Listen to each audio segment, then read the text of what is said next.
Hello everybody, you're doing well.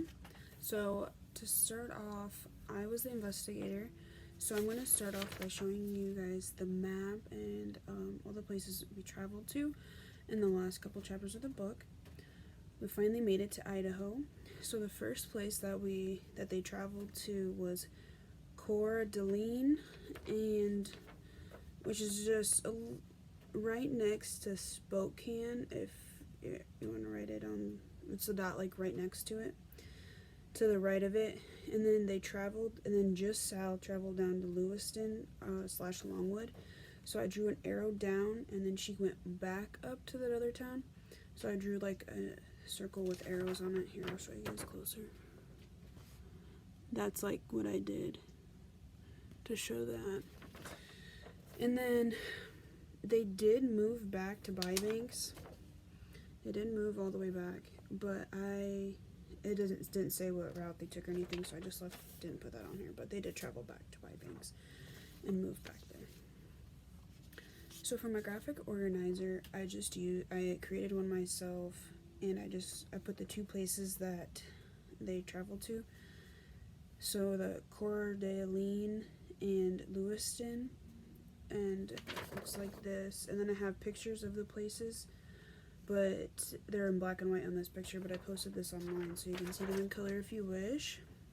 So about Coeur d'Alene, I put the population as 50,665. The city is in northwest Idaho. It is also known as Lake City, or the CDA.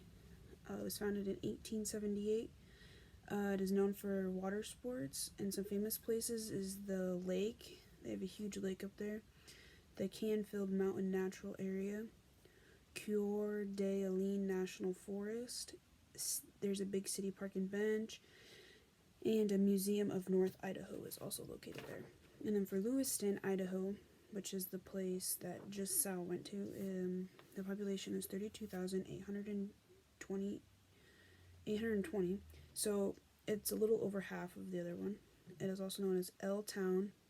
River City, or Louiston, is founded in 1862, and it is named for Meriwether Lewis. And some famous places that are there are Hell's Gate State Parks, Nez Perce National Historical Park.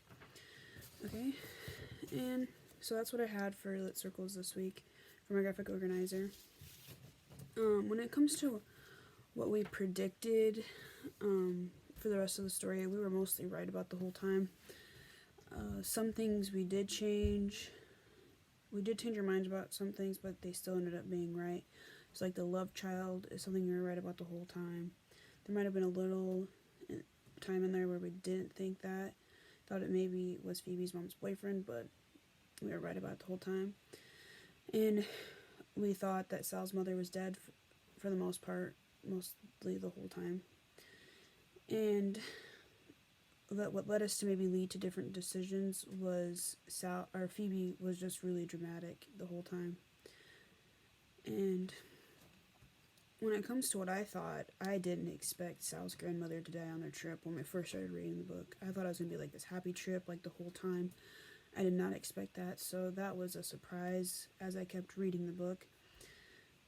And I also didn't think Mrs. Partridge would be the one leaving those notes all along. Totally thought it was the lunatic. I did not expect that. And I really liked the ending and how Mrs. Cadaver plays in it. And how it's connected with Sal and her father with the bus accident. There's really just nice ties, and it just connected the book well. And yeah, I really like doing this lit circle. I think it is a great idea for future classrooms. There's lots of room for discussions, and it gives students time to really dig deep into the conversation and into the books and use critical thinking skills with each other.